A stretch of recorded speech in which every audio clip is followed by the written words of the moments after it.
Baiklah, Assalamualaikum warahmatullahi wabarakatuh. Nama saya Fikir Ahmad Fauzi. Saya dari kelas PKO 6B dengan NIM 1805 112474. Di sini saya akan menyelesaikan tugas biomekanika olahraga dengan dosen pengampu Bapak Rola Angga Lardika, SPD MPD AIFOP. Baiklah, di sini saya akan menjelaskan pengertian biomekanika. Baiklah, biomekanika adalah atau merupakan salah satu disiplin ilmu yang mempelajari bentuk dan macam-macam gerakan atas dasar prinsip-prinsip mekanika dan menganalisis suatu gerakan.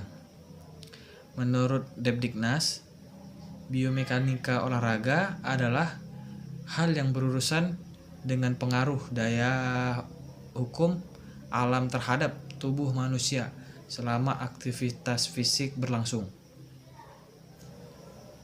Baiklah, untuk yang kedua yaitu fungsi dari biomekanika.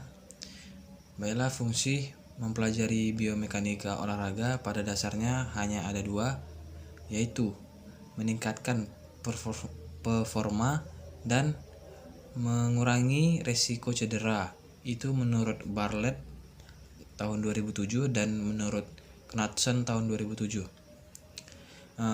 Objek formal dari ilmu biomekanika olahraga adalah mempelajari dan menganalisis gerak manusia melalui aktivitas fisik dalam rangka pembentukan dan pendidikan dengan tujuan keberhasilan suatu perkembangan gerak yang diaplikasikan pada teori kepelatihan dalam profesional keolahragaan yang terdiri dari olahraga kesehatan, pendidikan jasmani dan kesehatan, kepelatihan olahraga, kompetitif, dan olahraga rekreasi, adapun manajemen olahraga dan olahraga rehabilitasi. Baiklah, adapun fungsi dan kegunaan biomekanika bagi guru pendidikan jasmani dan pelatih olahraga. Di sini menurut Arma Abdullah tahun 1994, dia menjelaskan atau dijelaskan bahwa pemahaman biomekanika akan menghasilkan peningkatan pengetahuan tentang kerumitan fungsi dari anatomis, fisiologi, dan mekanika dari tubuh manusia dan akan membantu menyelesaikan kesalahan atau memperbaiki kesalahan yang dilakukan guru dalam proses belajar mengajar dalam bentuk keterampilan. Adapun yang keduanya, pengetahuan biomekanika juga penting bagi atlet karena di sini atlet tersebut akan menyadari kekeliruan yang dilakukannya saat melakukan aktivitas atau gerakan. Di sini dia akan menyadari kekeliruan tersebut dan mencoba meniru gaya atau cara atlet lain karena gaya tersebut memberikan keberhasilan bagi atlet tersebut. Baiklah, lanjut yang berikutnya yaitu tentang hukum kesetimbangan. Hukum kesetimbangan yang pertama atau hukum kesetimbangan yang ke-1. yaitu badan selalu dalam keadaan setimbang atau seimbang selama proyeksi titik berat badan tersebut jatuh di dalam bidang tumpuannya. Contohnya seperti di dalam olahraga basket, yaitu ketika seorang atlet atau seorang pemain basket melakukan jump shoot. Jadi mereka melakukan shoot sambil melompat, namun jatuhnya itu jatuh ketika melompat itu di tempat yang sama. Sama halnya dengan vertical jump. Apabila ada seseorang yang melakukan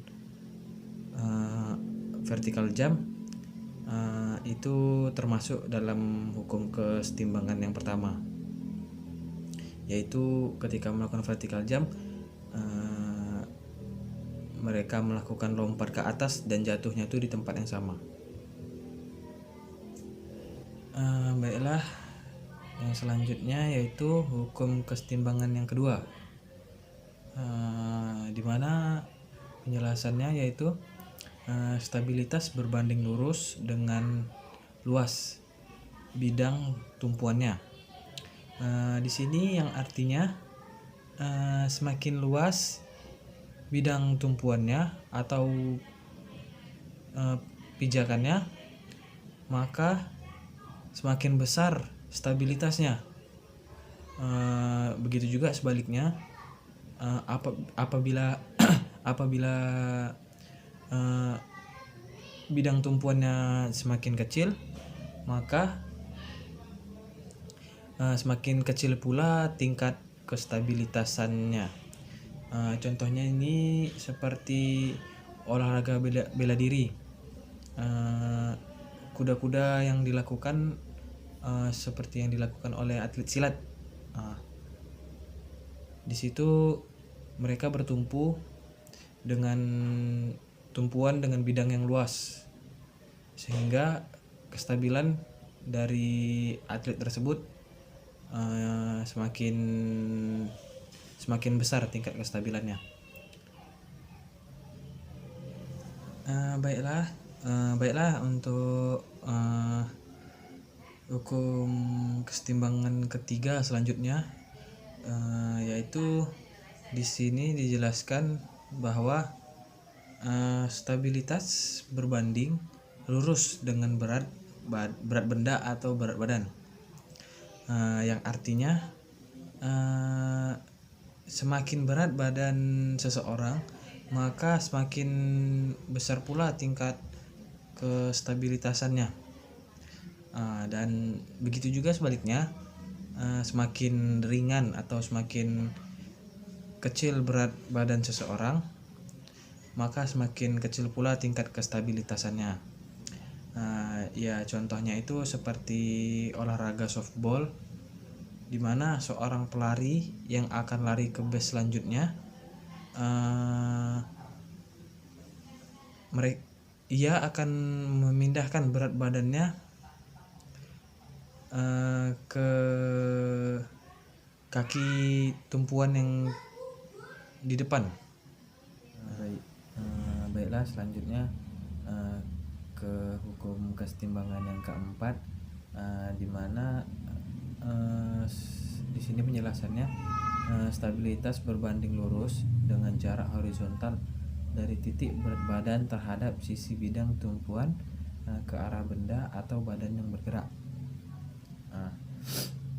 Di sini yang artinya makin besar jarak horizontal ke arah tertentu, maka semakin besar pula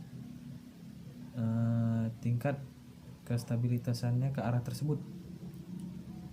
Sebaliknya gitu juga, makin kecil jarak horizontal, maka semakin kecil pula tingkat kestabilitasannya.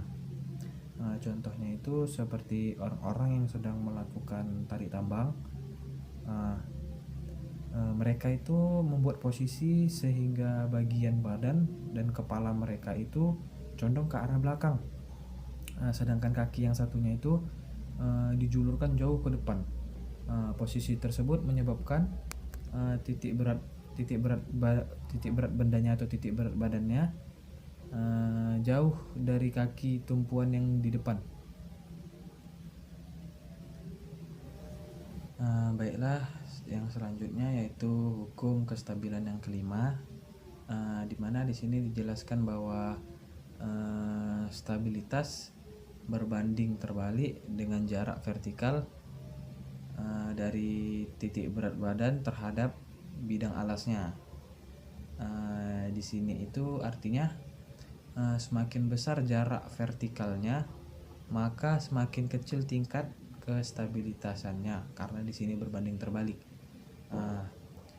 Begitu pula sebaliknya, semakin kecil jarak vertikalnya, maka semakin besar tingkat kestabilitasannya.